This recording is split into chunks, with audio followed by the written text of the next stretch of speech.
Hello दोस्तों, मैं आपका दोस्त एस.एन. रावल एक बार फिर शिक्षण अभिरुचि टेस्ट पेपर 6 के सॉल्यूशन के साथ उपस्थित हूँ दोस्तों जैसा कि आपको विदित है कि हर वर्ष चाणक्य एजुकेशन एकेडमी द्वारा डीएसटी टेस्ट सीरीज का आयोजन किया जाता है। इस साल भी टेस्ट सीरीज चल रही है, तो यदि आप टेस्ट सीरीज ज्वाइन करना चाहते हैं तो बिल्कुल आपका स्वागत है, अभिनंदन है चाणक्य कोचिंग एजुकेशन एकेडमी में। और यदि आप ऑफलाइन बैच भी लेना चाहते हैं तो आप बिल्कुल आ सकते हैं।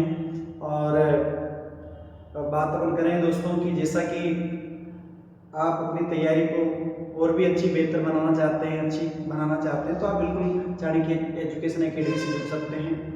तो दोस्तों, आज का वीडियो शुरू करने से पहले मेरी आपसे रिक्वेस्ट है कि यदि आप मेरे यूट्यूब चैनल पर नए जुड़े हैं तो आप सब्सक्राइब कर लीजिए दोस्तों।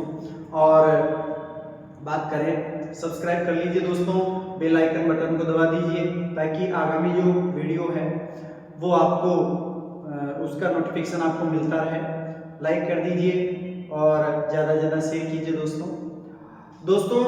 शिक्षण अभिरुचि जो कि यूँ कह सकते हैं कि बीएसटीसी में बहुत ही ज़्यादा अहम भूमिका निभाती है। मैं कोशिश करूँगा कि प्रत्येक क्वेश्चन के जो 4 ऑप्शन है उनकी व्याख्या मैं आपके सामने कर रहा हूँ। ठीक है दोस्तों, आइए क्लास शुरू करते हैं। शिक्षण अभिरुचि का पहला ऑप्शन देखिए आप। शिक्षण अभिरुचि के पहले क्वेश्चन के साथ बात करते हैं। देखिए, बात करें, देखो आप पहला क्वेश्चन देखिए। हाँ, पहला क्वेश्चन अपना स्क्रीन पे है। शिक्षक को समाज में स्थान बनाने के लिए, शिक्षक को समाज में स्थान बनाने के लिए, शिक्षक को समाज में स्थान बनाने के लिए क्या करना चाहिए? किसी राजनीतिक पार्टी में रहना चाहिए? नहीं, ये तो नहीं करेंगे। अपने दायित्व को निभाना चाहिए? हाँ, ये ऑप्शन सही हो सकता है। आगे देखते हैं। समाज की गतिविधियों में अपने को सक्रिय रखना चाहिए? ये भी होगा। अधिक से अधिक धन संचय करके अपने प्रभाव को बढ़ाना चाहिए? ये तो नहीं होगा। यानी कि हमारा ऑप्शन ब और श पे आके रुकता है। इसमें से हमारा जो अच्छा आंसर है वो होगा अपने दायित्व को निभाना चाहिए। अब बात करें, देखो दोस्तों, जब शिक्षक अपने दायित्व को निभाएगा तो उसे निश्चित रूप से समाज की गतिविधियों में क्या रहना पड़ेगा? सक्रिय रहना पड़ेगा। तो ये ऑप्शन इसमें जुड़ जाता है, इस वजह से ऑप्शन अपना क्या हो जाएगा? ब सही हो जाएगा। अगला क्वेश्चन देखिए। एक अध्यापक के रूप में, एक अध्यापक के रूप में बात अपन करते हैं। एक अध्यापक के रूप में, हाँ, एक अध्यापक के रूप में आप अपना शाम का समय किस कार्य में लगाना पसंद करेंगे? आप अध्यापक हो तो शाम के समय आप फ्री हो, स्वतंत्र हो, लेकिन शाम का समय आप कौन से कार्य करना चाहोगे? राजनीतिक चर्चा करने में, मनोरंजन के कार्यों में, धन प्राप्ति के अन्य कार्यों में, सामाजिक कार्यों में? तो दोस्तों, बात अपन करते हैं। देखिए, शिक्षक एक सामाजिक प्राणी होता है, समाज में रहता है, इस वजह से उसे सामाजिक कार्य में क्या करना चाहिए? अपना शाम का समय लगाना चाहिए। राजनीतिक चर्चा में समय नहीं लगाएंगे। मनोरंजन के कार्य में, तो मनोरंजन जरूरी है, लेकिन यहाँ पर देखिए सबसे ज्यादा जरूरी सामाजिक कार्य है, क्योंकि शिक्षक सामाजिक प्राणी होता है, उसे समाज में रहना होता है, ठीक है, और समाज का निर्माण वो करता है ना। इस कारण इसमें ऑप्शन कौन सा हो जाएगा? द हो जाएगा। क्वेश्चन नंबर 53 पे देखिए। सफल शिक्षक वही है जो अच्छे अंक देता है? नहीं। नियमित गृह कार्य देखता है, कठोर अनुशासन रखता है, छात्रों की प्रगति के प्रति, छात्रों की प्रगति के प्रति जोड़ देना, सजग रहता है। ये ऑप्शन अपना सही है, द, छात्रों की प्रगति के प्रति सजग रहता है। ये अपना ऑप्शन क्या हो जाएगा? सही हो जाएगा दोस्तों, क्योंकि सफल शिक्षक वही होगा जो हमेशा छात्रों की प्रगति के बारे में सोचता है, विचारता है। अगला क्वेश्चन देखिए 54 पे। आप छात्रों को दंड देते समय निम्न में से किस मापदंड का पालन करेंगे? यानी कि आप छात्रों को क्या कर रहे हो? दंड दे रहे हो। ऐसी दंड दे रहे हो तो आपका मापदंड क्या होगा? आप किस आधार पर उनको किस प्रकार का दंड देना चाहोगे, कितनी मात्रा में देना चाहोगे? तो देखो, अपराध की आवृत्ति एवं गंभीरता, बिना किसी भेदभाव के सभी को समान दंड, ये भी सही है। केवल अपराधी की गंभीरता, केवल अपराध की आवृत्ति। अब दोस्तों देखो, यहां से अपराध की आवृत्ति एवं गंभीरता, ये ऑप्शन अपना सही है। क्यों? क्योंकि बालक यदि बार बार अपराध कर रहा है, आपके समझाने के बावजूद भी क्या नहीं कर रहा, वो सुधार नहीं कर रहा है, और अपराध क्या है, गंभीर है, जितना ज्यादा गंभीर है, जितनी मात्रा में अपराध वो कर रहा है उसी मात्रा में उसको दंड मिलना चाहिए, ये अपना मापदंड होना चाहिए। क्वेश्चन नंबर 55 पे देखिए, यदि छात्र लगातार विद्यालय में विलंब से आता है तो आप क्या करेंगे, उसके अभिभावक से शिकायत करेंगे, नहीं करेंगे, पहले इसके कारणों का पता लगाएंगे। छात्र क्यों लेट आ रहा है, क्यों देरी से आ रहा है, ये अपन जानने की कोशिश करेंगे, ठीक है।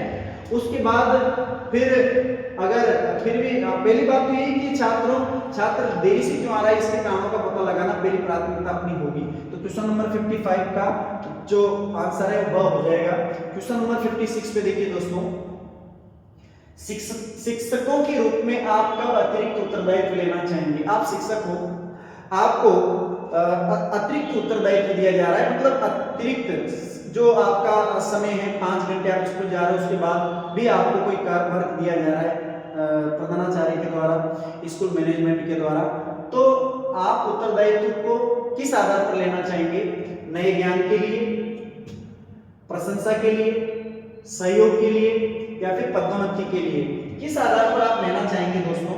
तो बात अपन करते हैं, बात अपन करेंगे दोस्तों इसमें। क्वेश्चन नंबर 56 है, इसमें अपना आंसर हो जाएगा नए ज्ञान के लिए, ठीक है दोस्तों। नए ज्ञान के लिए अपन क्या करेंगे,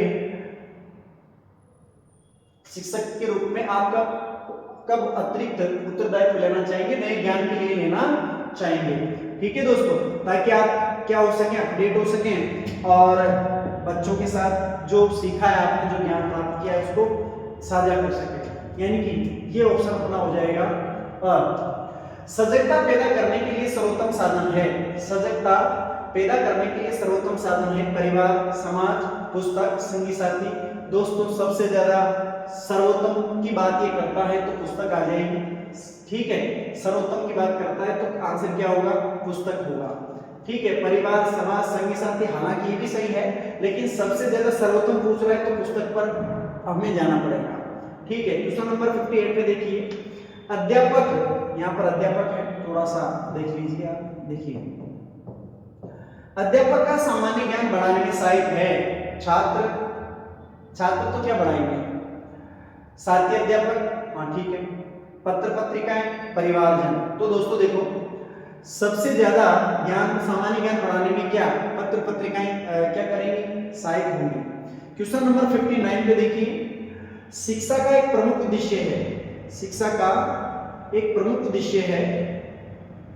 क्वेश्चन नंबर 59, ठीक है। अच्छा, क्वेश्चन नंबर 59 के आंसर देखते हैं। हाँ, क्या है, शिक्षा का एक प्रमुख उद्देश्य है, शिक्षा का उद्देश्य क्या है, इस पर अपन चर्चा करते हैं।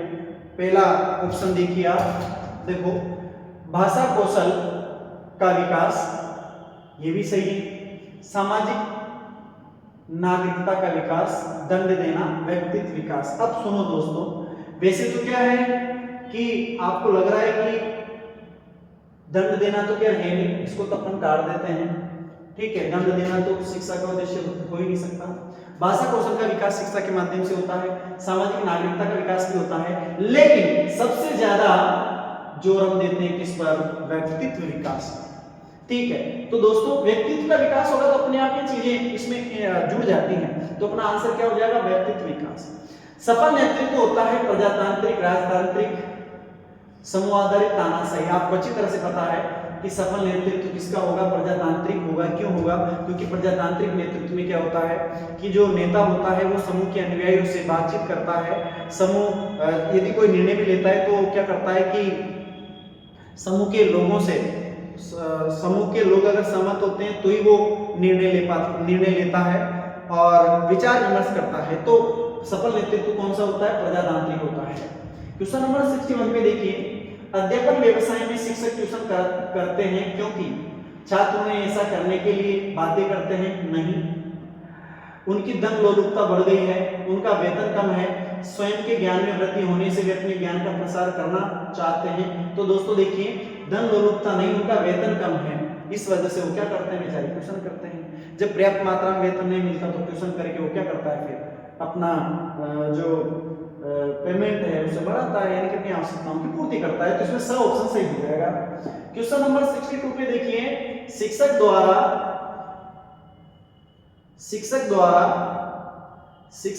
छात्रों को दी जाने वाली शिक्षा संबंधित होनी चाहिए। शिक्षक द्वारा जो छात्रों को शिक्षा दी जा रही है वो किससे संबंधित होनी चाहिए? शिक्षा व्यावसायिक हो, वैज्ञानिक हो, संस्कृति एवं अध्यात्म से संबंधित हो, उपयुक्त सभी। तो दोस्तों देखो बात अपन करते हैं, इसमें आपको उपयुक्त सभी भी ऑप्शन सही लग रहा है, ठीक है, लेकिन मैं आपको थोड़ा सा ये क्वेश्चन की ओर ले जाना चाहूंगा। शिक्षक द्वारा छात्रों को दी जाने वाली, अब मेरी बात सुनो दोस्तों, शिक्षक द्वारा छात्रों को दी जाने वाली, यानी कि शिक्षक के संदर्भ में ये पूछ रहा है, इस वजह से हमारा ऑप्शन स होगा।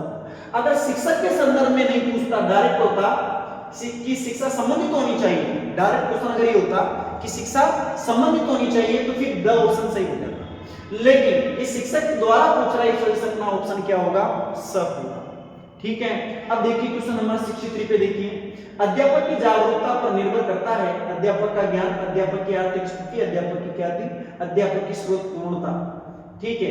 अध्यापक की जागरूकता बात अपन करें, आप स्रोत पूर्णता से मतलब है आप कौन सी सामग्री पढ़ रहे हो, है ना, वो स्रोत जो आपको अपडेट कर रहे हैं, तो जागरूकता किस पर निर्भर करेगी? अध्यापक की स्रोत पूर्णता पर निर्भर करेगी, ठीक है। क्वेश्चन नंबर 64 पे देखिए, यदि कहीं राजनीतिक बहस हो रही है तो आप क्या करेंगे भाई? देखो, सक्रिय भाग लेंगे, आनंद लेंगे, किसी एक पक्ष की ओर होंगे, ध्यान नहीं देंगे। तो अब दोस्तों देखिए, ध्यान नहीं देंगे ये तो गलत बात है, किसी एक पक्ष की ओर होंगे ये भी गलत बात है, आनंद लेंगे नहीं, सक्रिय भाग लेंगे। क्यों? क्योंकि कहीं ना कहीं देखो दोस्तों क्या होता है, शिक्षक को राजनीतिक जो चर्चाएं हैं वो भी बच्चों के साथ शेयर करनी पड़ती है। देश में क्या हो रहा है, क्या नहीं हो रहा है, देश का प्रधानमंत्री कौन है, ये सारी चीजें भी तो शिक्षक बताता है कि नहीं बताता किनको? बच्चों को। तो सक्रिय भाग लेना पड़ेगा, ठीक है। छात्रों का सर्वांगीण विकास किया जा सकता है शिक्षण सुविधा देकर, सामाजिक दायित्व का बोध करा के, छात्रों में स्वयं के हित का ज्ञान देकर, उनको धन देकर। तो दोस्तों देखो, शिक्षण सुविधा देकर जब बच्चे शिक्षित होंगे तो वो अपने सामाजिक दायित्वों को अपने आप समझने लग जाएंगे, अपने हित को भी अपने आप समझने लग जाएंगे। धन देकर तो गलत है इसे, तो ये दोनों ऑप्शन इसमें जुड़ जाते हैं, इस वजह से अपना ऑप्शन क्या हो जाएगा? भाई बच्चा, स्टूडेंट क्या होगा, छात्र यदि शिक्षित होगा, व्यक्ति यदि शिक्षित होगा तो अपने दायित्व का बोध अपने आप, उसको अपने दायित्व अपने आप समझ में आ जाएंगे और अपना हित भी अपने आप समझ लेगा। तो इसमें ऑप्शन क्या हो जाएगा? क्वेश्चन नंबर 66 पे देखिए, बात अपन करते हैं, समूह का नेता तभी सफल नेतृत्व दे सकता है जब वह सहनशील हो, अनुशासनीय हो, गंभीर हो, दली हो। अब दोस्तों देखो, गंभीर हो, ये सहनशील और अनुशासन, ये किसमें आएंगे? गंभीर में। आदमी गंभीर होगा तो सहनशील भी होगा और अनुशासनीय भी होगा, ठीक है। तो इसमें अपना ऑप्शन क्या हो जाएगा? गंभीर हो जाएगा। क्या हो जाएगा? गंभीर हो जाएगा। क्वेश्चन नंबर 67 पे देखिए आप, जटिल तथा कठिन विषय वस्तु का शिक्षण कराना चाहिए, ठीक है। आप शिक्षक हो और विषय वस्तु क्या है, थोड़ी सी जटिल है, ऐसी स्थिति में आप शिक्षण किस प्रकार करवाओगे? तो दोस्तों देखिए, बात करते हैं, जटिल तथा कठिन विषय वस्तु का शिक्षण कराना चाहिए छात्रों के अनुसार, खंडों में, बाद में, बीच बीच में। तो दोस्तों देखो, बात अपन करें कि अगर कठिन विषय वस्तु है, जटिल विषय वस्तु है, तो आप क्या करें, उसे टुकड़ों में बांट लें, थोड़ा थोड़ा करके क्या करें, आप पढ़ाएं, ठीक है। थोड़ी थोड़ी विषय वस्तु को सिखाएं, बच्चों को तो सीख लेंगे, ठीक है। तो अपना ऑप्शन क्या हो जाएगा? ब हो जाएगा। क्वेश्चन नंबर 68 की बात अपन करते हैं, निकट समाज में व्याप्त बुराइयों का अध्ययन करने का सर्वोत्तम साधन है, यानी कि आप समाज में व्याप्त बुराइयों का क्या करना चाह रहे हो? अध्ययन करना चाह रहे हो दोस्तों। तो आप क्या करोगे? बात अपन करें, छात्रों से संपर्क करेंगे, अभिभावकों से संपर्क करेंगे, सामाजिक सर्वेक्षण या फिर पुस्तक अध्ययन। तो दोस्तों देखो, बात अपन करते हैं, सामाजिक सर्वेक्षण जरूरी है, समाज का सर्वे किया जाना चाहिए, तो ये हम पता लगा पाएंगे और तो ये हम सुधार कर पाएंगे। प्रभावी निर्णय निर्माण निर्भर करता है, एक नेता प्रभावी निर्णय कब ले पाएगा? नेता पर, सदस्यों पर, नेता सदस्य दोनों पर, दोनों के मध्य अंतःक्रिया पर। अब दोनों दोस्तों इसमें आंसर होगा द। जब नेता और अन्वयी दोनों मिलकर के अंतर क्रिया करेंगे, सोचेंगे, विचारेंगे, समझेंगे, चिंतन करेंगे, मनन करेंगे, तो निर्णय निर्माण क्या होगा? प्रभावी होगा। ठीक है, तो इसमें आंसर क्या हो जाएगा? द। क्वेश्चन नंबर 70 पे देखिए, मुझे अक्सर क्रोध आता है जब लोग मेरी बात नहीं मानते। पहला ऑप्शन है। दूसरा, अपने स्वार्थ की बात करते हैं, किसी निर्दोष को दोष देते हैं, आपस में झगड़ा करते हैं। तो दोस्तों देखो बात, किसी निर्दोष को दोष देना गलत है। ठीक है, ये ऑप्शन अपना सही होगा। विद्यार्थियों द्वारा अध्यापक के किस गुण को सर्वाधिक पसंद किया जाता है? अध्यापक समय का पाबंद हो, ठीक है, निष्पक्षता, अनुशासन प्रियता, प्रभुत्व। प्रभुत्व तो गलत होगा। ठीक है दोस्तों, अब सुनिएगा, विद्यार्थियों द्वारा अध्यापक के किस गुण को सर्वाधिक पसंद किया जाएगा? निष्पक्षता को पसंद किया जाएगा। ठीक है, अध्यापक का व्यवहार सभी बच्चों के साथ क्या होना चाहिए? निष्पक्ष होना चाहिए। तो ये ऑप्शन अपना सही होगा। समय की पाबंदी, अनुशासन प्रियता, ये तो दोस्तों क्या है कि शिक्षक की खुद की विशेषताएं होंगी। ठीक है ना। क्वेश्चन नंबर 72 पे देखिए, शिक्षा है, शिक्षा क्या है? देखिए, शिक्षा है, बात करते हैं इस पर। शिक्षा है प्रत्येक के जीवन में आदर्शों को प्राप्त करने के लिए व्यवहारिक विधि, जीवन के रहस्यों को जानने की विधि है, व्यावसायिक योग्यताओं को प्राप्त करने की विधि है, सत्य को जानने की विधि है। तो दोस्तों बात अपन करते हैं, शिक्षा है प्रत्येक के जीवन में आदर्शों को प्राप्त करने के लिए व्यवहारिक विधि है। शिक्षा से हमें पता लगता है कि कौन से कार्य करने योग्य हैं, कौन से कार्य करने योग्य नहीं है। हम अपने जीवन को आदर्श से जीवन जो है किस प्रकार जिए, हम अपने आप को आदर्श के रूप में किस प्रकार बनाएं, तो ये सब चीजें किससे संभव होती है? शिक्षा से संबंधित होती है। क्वेश्चन नंबर 73 में देखिए, एक विद्यार्थी किसी समस्या को बिना किसी सहायता से हल करने का प्रयास कर रहा है। एक विद्यार्थी है जो किसी समस्या को बिना किसी सहायता से क्या कर रहा है? हल करने का प्रयास कर रहा है। अध्यापक को ऐसी स्थिति में क्या करना चाहिए? उसे मित्रों से सहायता लेने की सलाह देनी चाहिए, उस पर ध्यान देना चाहिए, उसे डांटना चाहिए तो गलत है, उसके व्यक्तिगत प्रयास की सराहना करनी चाहिए। अब दोस्तों देखिए, उसे मित्रों से सहायता लेने की सलाह देनी चाहिए, इसको तो क्या अपन इतना अच्छा नहीं मानेंगे। अब बात करें, उसे डांटना है तो गलत हो गया, उस पर ध्यान देना चाहिए, उसके व्यक्तिगत प्रयास की सराहना करनी चाहिए। सबसे बढ़िया ये है, उसके व्यक्तिगत प्रयास के लिए आप सराहना करेंगे तो छात्र अगली बार और ज्यादा अच्छा करने की कोशिश करेगा। और ये तो हमें करना है बच्चों के अंदर, बच्चों को प्रेरणा ही तो देनी है, करके सीखने के लिए प्रेरित करना है, तो ये तो हमें करना है। क्वेश्चन नंबर 74 पे देखिए, आपके विचार से औचक परीक्षा न्यायोचित है क्योंकि? औचक का मतलब अचानक, आपने बच्चों को नहीं बताया और अचानक से क्या ले लिया आपने? परीक्षा ले ली। इसका क्या औचित्य हो सकता है? ये किस प्रकार उचित हो सकती है? इस दौरान विद्यार्थी भयभीत रहते हैं, आपको इस हेतु घर से कोई तैयारी करके नहीं आना पड़ता, औचक परीक्षा लेने की योग्यता होने के कारण आप शिक्षण से बच सकते हैं। इस प्रकार की परीक्षा से विद्यार्थियों की योग्यता ज्ञान की वास्तविक जांच हो पाती है। ये सही है दोस्तों, अचानक से आपने परीक्षा ले ली तो इससे ये फायदा हो। ठीक है, आप कल परीक्षा ले रहे हो, बच्चों से आज कह रहे हो तो पढ़ के आएगा अच्छी तरह से, ठीक है, लेकिन अचानक से अगर अपन परीक्षा लेते हैं तो हमें वास्तविकता का पता लग जाता है कि बच्चे ने कितना सीखा है। ठीक है, क्वेश्चन नंबर 75 पे देखिए, कक्षा कक्ष में अनुशासन बनाने के लिए आवश्यक है। आप कक्षा कक्ष में क्या करना चाहते हैं? अनुशासन बनाए रखना चाहते हैं, तो आप क्या करेंगे? देखो, कक्षा कक्ष में अनुशासन बनाने के लिए आवश्यक है शिक्षक का आदर्श एवं विद्वतापूर्ण व्यक्तित्व, शिक्षक की गंभीर प्रकृति, अध्यापक का सुपरिधानित व्यक्तित्व, अध्यापक का सम्मानित कैडर। अब देखो दोस्तों, बात अपन करते हैं, यदि कक्षा कक्ष में अनुशासन बनाने के लिए, कक्षा कक्ष में आप अनुशासन बनाए रखना चाहते हो, तो आप क्या करेंगे? शिक्षक का आदर्श एवं विद्वतापूर्ण व्यक्तित्व, बच्चों के सामने आप आदर्श प्रस्तुत करोगे, एक आदर्श के रूप में आप उपस्थित होगे और विद्वतापूर्ण बातचीत आप उनसे करोगे, तो बच्चे अपने आप अनुशासन में हो जाएंगे। ठीक है, और यदि आप बच्चों के साथ क्या करेंगे? मजाक मस्ती करेंगे, इधर उधर की बातें करेंगे, तो फिर अनुशासन क्या होगा? बिगड़ेगा। तो क्वेश्चन नंबर 76 की बात करते हैं दोस्तों, आइए बात करें 76 पे। हाँ, ये रहा। आप विद्यार्थियों को प्रश्न पूछना, आप विद्यार्थियों से, तो नहीं है, से कर देते हैं, आप विद्यार्थियों से विद्यार्थियों से प्रश्न पूछना क्यों चाहते हैं? आप अध्यापक हैं, आप विद्यार्थियों से प्रश्न क्यों पूछना चाहते हैं? ये जानने के लिए कि वो ध्यानपूर्वक सुन रहे हैं या नहीं। हाँ, ये भी सही हो सकता है। ये जानने के लिए कि सब विद्यार्थियों में से किसका बुद्धि स्तर उच्च है।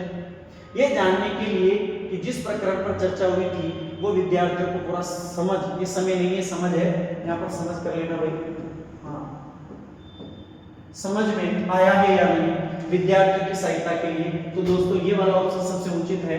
देखिए, ये जानने के लिए कि जिस प्रकरण पर चर्चा हुई थी वो विद्यार्थियों को पूरा समझ में आया है या फिर नहीं, ये ऑप्शन अपना सही होगा।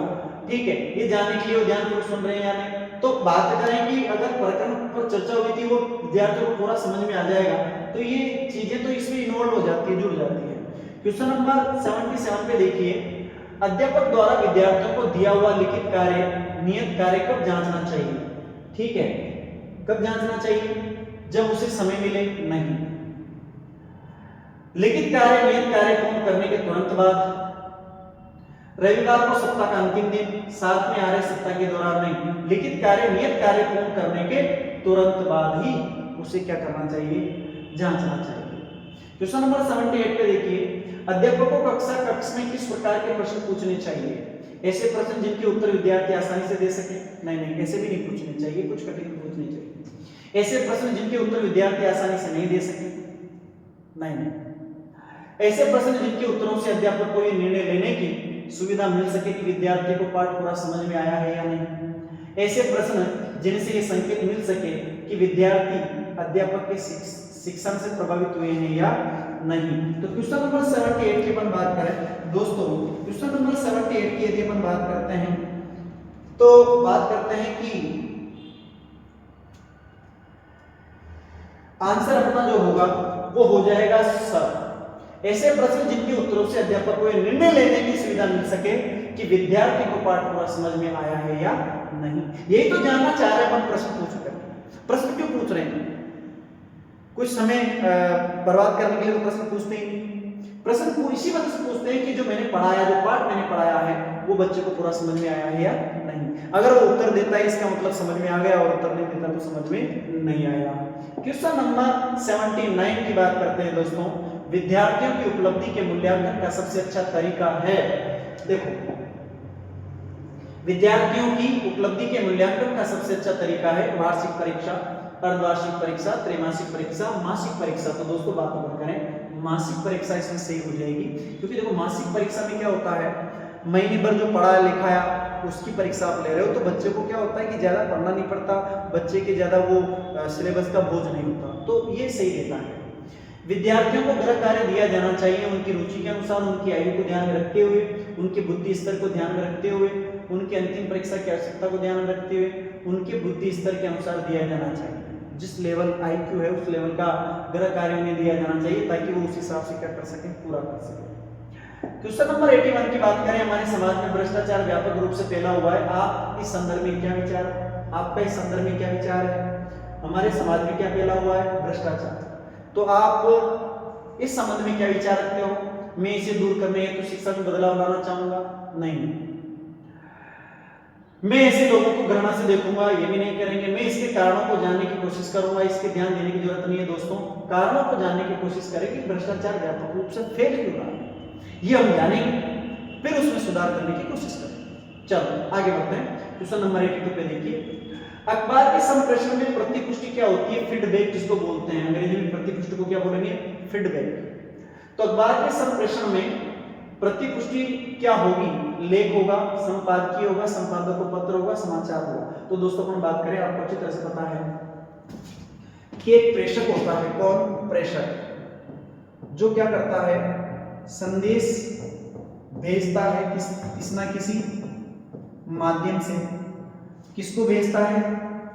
किसको भेजेगा?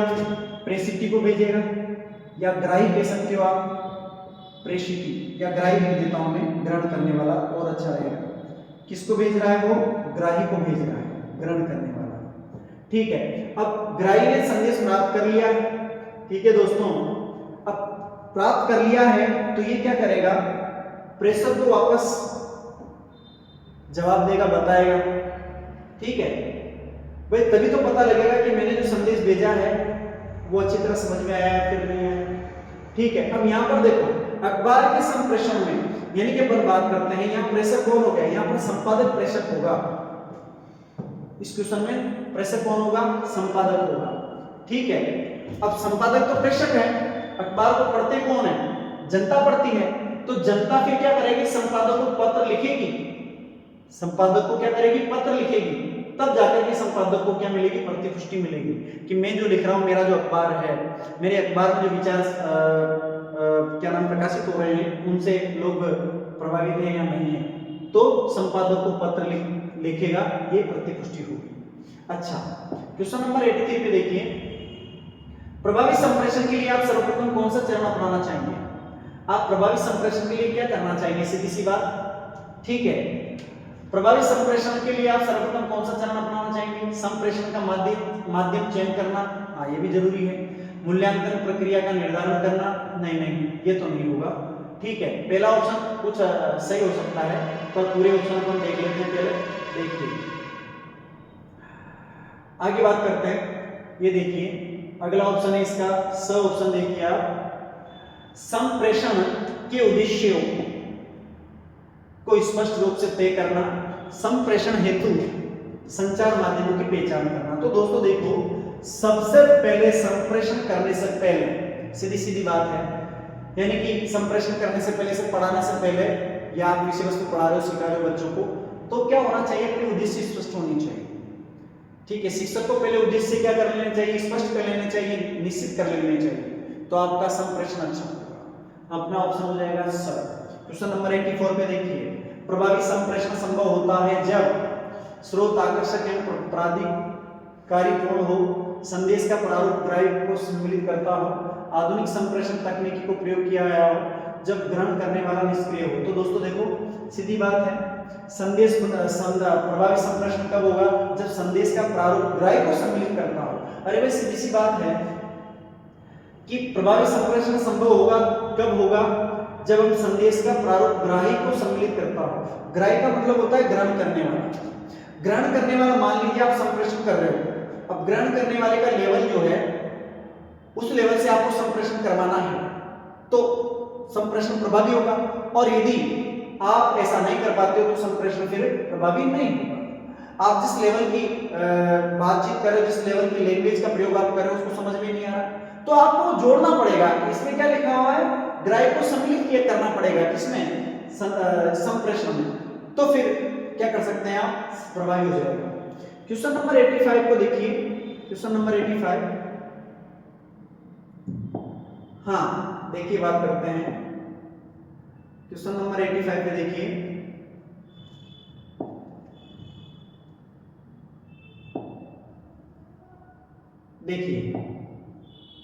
क्वेश्चन नंबर 85 पे चर्चा करते हैं।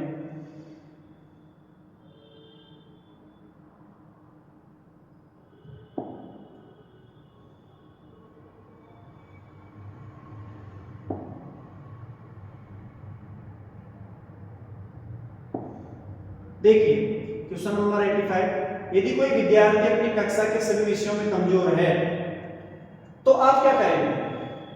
आप उसकी कमजोरी के कारणों को जानने की कोशिश करेंगे, आप उसकी विशिष्ट प्रकार की कमजोरी खोजेंगे, आप उसके प्रत्येक विषय में कमजोरी का प्रत्येक पता लगाएंगे, जैसे ही कमजोरी का पता लगता है उसे तुरंत दूर करने का प्रयास करेंगे। तो दोस्तों सभी विषयों में कमजोर है तो पहली प्राथमिकता तो अपनी यही होगी कि हम क्या करेंगे, उसकी कमजोरी को जानने की कोशिश करेंगे। हाँ, आप उसकी कमजोरी के कारणों को जानने की कोशिश करेंगे, यानी कि सीधी बात है, पहले निदानात्मक क्या करेंगे, परीक्षण, और उसके बाद फिर उपचारात्मक क्या किया जाता है, शिक्षण। तो ये यहाँ हो जाएगा। क्वेश्चन नंबर 86 पे देखिए, निम्नलिखित में से कौन सा कथन सत्य नहीं है? एक अच्छा संप्रेषणकर्ता एक अच्छा अध्यापक नहीं हो सकता, गलत बात है। अरे संप्रेषणकर्ता अच्छा होगा तो अध्यापक अच्छा बनेगा, संप्रेषण बढ़िया होगा तो अध्यापक अच्छा होगा, गलत बात है। एक अच्छे संप्रेषणकर्ता को अच्छे हाजिर जवाब की समझ होती है, बिल्कुल होती है, तो ये तो सत्य है, ठीक है, और ये ऊपर वाला भी सत्य है, ठीक है दोस्तों।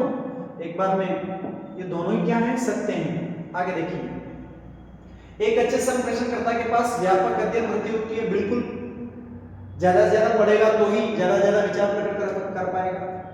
एक अच्छे संप्रेषणकर्ता की भाषा पर पकड़ होती है, ये भी ठीक है। ठीक है, तो बात अपन करें, ये जो चार ऑप्शन है ना, इनमें से ये गलत है। एक अच्छे संप्रेषणकर्ता एक अच्छा अध्यापक नहीं हो सकता, होगा, नहीं होती है, नहीं है ना, इस वजह से ऑप्शन गलत हो गया। एक अच्छा संप्रेषणकर्ता एक अच्छा अध्यापक होगा, पक्की बात है, ये इसमें गलत मतलब ये सत्य नहीं है, बाकी तीनों सत्य है। क्वेश्चन नंबर 87 पे देखिए, कक्षा कक्ष संप्रेषण में सबसे मजबूत अवरोधक है। कक्षा कक्ष में यानी कि टीचर पढ़ा रहा है कक्षा कक्ष के अंदर, तो सबसे ज्यादा बाधा उपस्थित करने वाला जो तत्व होगा संप्रेषण में, वो कौन सा होगा? कक्षा कक्ष में शोर, अध्यापक के पक्ष की तरफ से भ्रांति, कक्षा कक्ष में बाहर का अधिक व्यवधान, शिक्षण सामग्री की कमी। तो दोस्तों सबसे ज्यादा मजबूत जो होगा वो होगा शिक्षण सामग्री की कमी। जब विषय वस्तु ही नहीं है तो फिर पढ़ाएगा क्या, संप्रेषण क्या करेगा? ये इनको अपन मानते हैं, कक्षा कक्ष में शोर होगा तो संप्रेषण होगा, लेकिन इतना प्रभावी नहीं होगा, संप्रेषण तो होगा। अध्यापक के पक्ष की तरफ से भ्रांति होगी तब भी संप्रेषण तो होगा। कक्षा कक्ष में बाहर का अधिक व्यवधान है फिर भी संप्रेषण होगा, हालांकि अच्छा नहीं होगा पर होगा। लेकिन जब विषय वस्तु शिक्षण सामग्री की कमी हो, विषय वस्तु ही नहीं है, पढ़ाने की सामग्री नहीं है, तो फिर संप्रेषण कैसे होगा? इस वजह से दो ऑप्शन सही हो जाएगा। क्वेश्चन नंबर 88 पे देखिए, प्रभावी शिक्षण साधारणतः फलक होता है, किसका? फलक यानी परिणाम होता है अध्यापक की विद्वता का, ठीक है, अध्यापक की ईमानदारी, अध्यापक द्वारा विद्यार्थी को सिखाने और अच्छी तरह से समझाने का, ठीक है, यहां पर समझाना है, वही ध्यान रखना, समझाने का, अध्यापक का शिक्षण व्यवसाय को पसंद करने का। तो दोस्तों बात अपन करें, प्रभावी शिक्षण किस पर निर्भर करेगा? अध्यापक द्वारा विद्यार्थी को सिखाने और अच्छी तरह से समझाने पर, ठीक है। ठीक है दोस्तों, अध्यापक विद्वान हो या ना हो इससे कोई फर्क नहीं पड़ता, लेकिन अध्यापक विद्वान ना हो लेकिन समझाने का तरीका बढ़िया है, सिखाने का तरीका बढ़िया है, तो प्रभावी शिक्षण होगा। अध्यापक ईमानदारी से काम तो कर रहा है, लेकिन फिर भी अगर उसकी सिखाने की तकनीक अच्छी नहीं है तो वो अच्छा नहीं कर पाएगा। क्वेश्चन नंबर 89 पे देखिए, एक शिक्षक प्रभावी होता है यदि वो कक्षा में प्रत्येक बात को समझाता है, प्रत्येक बालक के लिए व्याख्या को दोहराता है, विविध प्रकार के अधिगम अनुभव प्रदान करता है, ये विद्यार्थी द्वारा उठाए गए सभी प्रश्नों के उत्तर देता है। क्वेश्चन तो वैसे तो क्या है कि दोस्तों सारे ऑप्शन सही लग रहे हैं, लेकिन सबसे बढ़िया ऑप्शन अपना होगा विविध प्रकार के अधिगम अनुभव प्रदान करता है। विविध प्रकार के अधिगम अनुभव अनेक प्रकार से सिखाता है, अलग अलग बातें सिखाता है, ये कह सकते हैं कि अनेक प्रकार से सिखाने का क्या करता है, वो प्रयास करता है, कि ये ऑप्शन सही हो जाएगा। क्वेश्चन नंबर 90 पे देखिए, प्रभावी संप्रेषण को आवश्यकता नहीं होती, किसकी नहीं होती भाई? भाषा के प्रारूप में बदलाव करने की, ठीक है, उपयुक्त हावभाव की बिल्कुल होती है, विषय वस्तु की दक्षता की ये भी होगी, आकर्षक व्यक्तित्व की ये भी होगी, तो इसमें कौन सा नहीं होगा? भाषण के प्रारूप में बदलाव करने की नहीं होती। जब प्रभावी होगा तो बदलाव क्यों करेगा, ठीक है, बाकी की तो होती है दोस्तों। क्वेश्चन नंबर 91 पे बात करते हैं, शिक्षा एवं सामाजिक आर्थिक विकास, शिक्षा एवं सामाजिक आर्थिक विकास, क्वेश्चन नंबर देखिए आप, हाँ 91 है, इसके ऑप्शन देखिए आप, सीधे आनुपातिक रूप से संबंधित हैं, ठीक है, अप्रत्यक्ष आनुपातिक रूप से संबंधित हैं, कभी संबंधित है कभी नहीं है, संबंधित ही नहीं है, तो ये दोनों तो गलत है।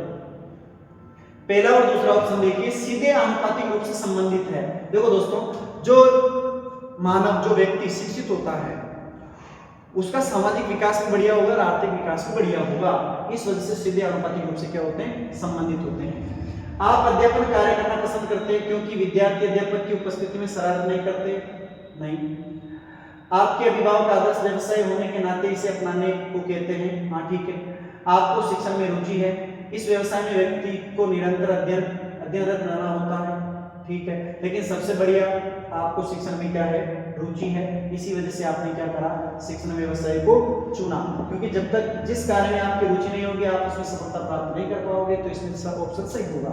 93 की बात करें, ईमानदारी सर्वोत्तम नीति है क्योंकि, ईमानदारी क्या है? सर्वोत्तम नीति है क्योंकि जो इस सूत्र को अपनाता है ईश्वर उसे पुरस्कार देता है? जरूरी नहीं है। ये समाज में सम्मान प्रदान करती है, ये समाज में संस्कृति प्रदान करती है, ये भौतिक संबद्धता और आध्यात्मिक जागरूकता प्रदान करती है। तो दोस्तों अपन बात करते हैं, देखिए ये समाज में यहाँ पर थोड़ा सा सशक्ति, शक्ति का मतलब होता है मजबूती प्रदान करती है।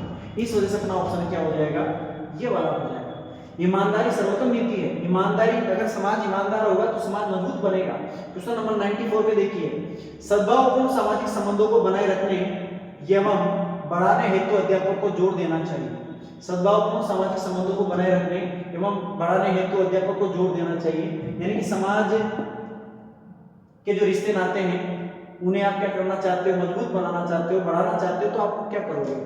जीवन के बौद्धिक मूल्यों पर नहीं, जीवन के सामाजिक मूल्यों पर, ठीक है, जीवन के सामाजिक मूल्य, जीवन के शारीरिक मूल्यों पर, जीवन के प्रजातांत्रिक मूल्यों पर। तो दोस्तों देखो, जीवन के सामाजिक मूल्यों पर देखो बात अपन करते हैं। सामाजिक मूल्यों का मतलब होता है कि सद्भावपूर्ण सामाजिक संबंधों को बनाए रखने के लिए आप सामने वाले के दुख दर्दों को समझोगे तो वो भी आपके दुख दर्दों को समझेगा, और इससे क्या होगा, इससे सामाजिक संबंधों को बनाए रखने में क्या होगी, मदद मिलेगी। इस वजह से ब ऑप्शन सही होगा, जीवन के सामाजिक मूल्यों पर। संवेग, दुख सुख खुशी, हाँ, पड़ोस में यदि कोई अच्छा अवसर है, मतलब किसी के घर में खुशी का माहौल है तो आप जाकर के खुशियां बांटेंगे, तो उससे आपके बीच में क्या होगी, क्या नाम है, सामाजिक संबंध बढ़ेंगे। कोई समाज में कोई दुर्घटना घटित होगी तो आप सांत्वना देंगे, इससे भी क्या होगा कि आपके बीच में संबंध बढ़ेगा। तो सामाजिक मूल्यों पर वह ऑप्शन सही है। क्वेश्चन नंबर 95 पे देखिए, कक्षा कक्ष शिक्षण को अधिक प्रभावी बनाने हेतु प्रत्येक अध्यापक को करना चाहिए। कक्षा कक्ष शिक्षण को अधिक प्रभावी बनाने हेतु प्रत्येक अध्यापक को करना चाहिए। आप कक्षा के अंदर पढ़ा रहे हो, आप अपने क्या करना चाहते हो, शिक्षण को प्रभावी बनाना चाहते हो, ठीक है, तो आप क्या करोगे, अपने साथियों से चर्चा करनी चाहिए, विद्यार्थियों के जवाबों का विश्लेषण करना चाहिए, अपने विषय में हुए नए परिवर्तन विकास के प्रति सचेत रहना चाहिए, अपने लेखों को प्रकाशित करना चाहिए। अब देखो दोस्तों बात करें, इसमें ऑप्शन अपना ये हो जाएगा, अपने विषय में हुए नए परिवर्तन विकास के प्रति सचेत रहना चाहिए। अरे भाई, सब्जेक्ट के अंदर जो नया नया जो जुड़ रहा है, नया नया जो अपडेट हो रहा है, नई नई चीजें जो आ रही है, उनके प्रति अपने विषय में हुए नए परिवर्तन को यदि आप जानोगे, मतलब जब आप खुद अपडेट रहोगे तो नई चीजें बताओगे कि उनको बच्चों को, और जब नई चीजें बताओगे तो अपने आप आपका शिक्षण क्या होगा, प्रभावी होगा। क्वेश्चन नंबर 96 में देखिए, एक अध्यापक के रूप में आपका हड़ताल पर जाने के प्रति क्या मत है। यानी कि आप अध्यापक हो और आप हड़ताल के प्रति क्या विचारधारा रखते हो। हड़ताल किसी समस्या का हल नहीं है, हड़ताल राष्ट्र के विकास पथ पर बाधा है। हड़ताल पर भी बाधा भी नहीं मान सकते, क्योंकि देखिए कुछ जहां पर जायज है वहां पर हड़ताल करना भी जरूरी हो जाता है, तो इसको बाधा तो नहीं मान सकते। क्या नहीं मान सकते, बाधा तो नहीं मान सकते। हड़ताल पर जाना अध्यापक की गरिमा के खिलाफ है, नहीं ये भी गलत बात है, इतना ज्यादा भी नहीं। हड़ताल पर जाना अंतिम चारा होना चाहिए, चलो ठीक है। अब देखिए और द ऑप्शन में देखिए, हड़ताल किसी समस्या का हल नहीं है, ये अपना मत होना चाहिए। हड़ताल करने से बहुत प्रकार की बाधाएं होती है, सामाजिक जीवन जो जीवन यूं कह सकते हैं कि अव्यवस्थाएं होती है। तो देखो हड़ताल किसी समस्या का हल नहीं होता, हमें पहले क्या करना चाहिए, अपने लेवल पर ही समस्या का हल करना चाहिए, और अगर नहीं होता तो फिर अपन अंतिम कह सकते हैं कि चारे को इसको अपना सकते हैं, तो अपना ऑप्शन इसमें खड़ा हो जाएगा, ठीक है। क्वेश्चन नंबर 97, एक अध्यापक के रूप में आप समाज में अपनी अलग पहचान बनाने के लिए क्या पसंद करेंगे। आप अध्यापक हो, समाज में क्या करना चाहते हो, एक अलग पहचान बनाना चाहते हो, तो आप क्या करोगे। आप राजनीतिक पार्टी से जुड़ेंगे, नहीं जुड़ेंगे। आप राजनीतिक गतिविधियों में सक्रिय रूप से जुड़े रहेंगे, ठीक है। आप अपनी शिक्षण संबंधी जिम्मेदारी को सही रूप से निर्वहन करना चाहेंगे। आप समाज में साबित करने की कोशिश करेंगे कि आप सर्वोत्तम है, नहीं, ये ऐसा नहीं करेंगे। हम अपनी जिम्मेदारी को क्या करेंगे, सही रूप से निर्वाह करेंगे, तो अपने आप ही समाज में हमारी अलग पहचान बन जाएगी, ठीक है। क्वेश्चन नंबर 97 के बाद देखते हैं 98 क्वेश्चन पे आते हैं दोस्तों। क्वेश्चन नंबर 98, इन दिनों में शिक्षित व्यक्ति ज्यादातर बेरोजगार दिखाई पड़ रहे हैं, बिल्कुल दिखाई दे रहे हैं, बेरोजगारी बढ़ रही है, ठीक है। आपकी दृष्टि से इसका क्या कारण हो सकता है, यानी कि बेरोजगारी क्यों बढ़ रही है, ठीक है भाई। शिक्षित होने के बावजूद भी व्यक्ति बेरोजगार क्यों है, आप इसका कारण क्या मानते हैं। शैक्षिक स्तर में गिरावट, बिना सिद्धांतों के शिक्षा का पहला अधूरे में अपन शिक्षा बिना उद्देश्य के, यानी कि शिक्षा दी तो जा रही है लेकिन उद्देश्य निर्धारित नहीं है। उद्देश्य होना चाहिए, शिक्षा बिना उद्देश्य के दी जा रही है। 12वीं पास करने के बाद, बीए करने के बाद बच्चा स्टूडेंट क्या है, बेचारा बेरोजगार है, उसे ऐसी शिक्षा दी जानी चाहिए जो जीवन में काम आ सके। यानी कि शिक्षा बिना उद्देश्य के दे रहे हैं, इस वजह से लोग क्या है, बेरोजगार है। क्वेश्चन नंबर 99 की बात कर लेते हैं। अर्थपूर्ण परीक्षा का विशिष्ट लक्षण निम्नलिखित में से होगा।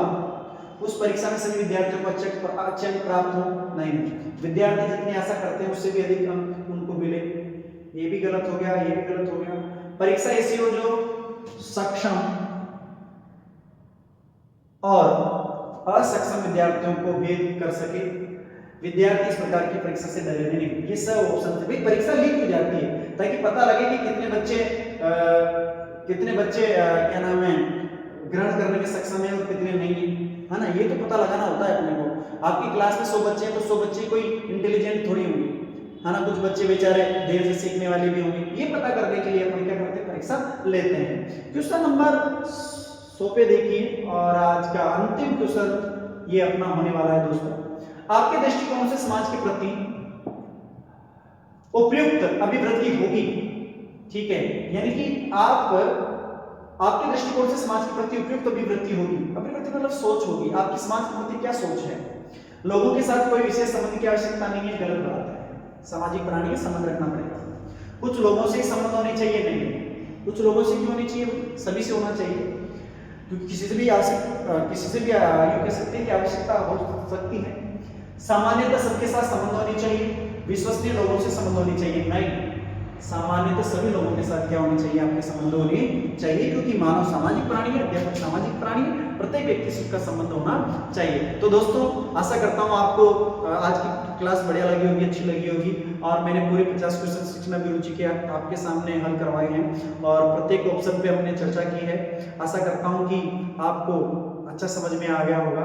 तो दोस्तों यदि वीडियो आपको अच्छा लगा है तो बिल्कुल आप शेयर कीजिए और लाइक और कमेंट कीजिए दोस्तों। और YouTube चैनल पे यदि आप नए जुड़े हैं तो बिल्कुल आप सब्सक्राइब कर लीजिए दोस्तों। तब तक के लिए जय हिंद, जय भारत।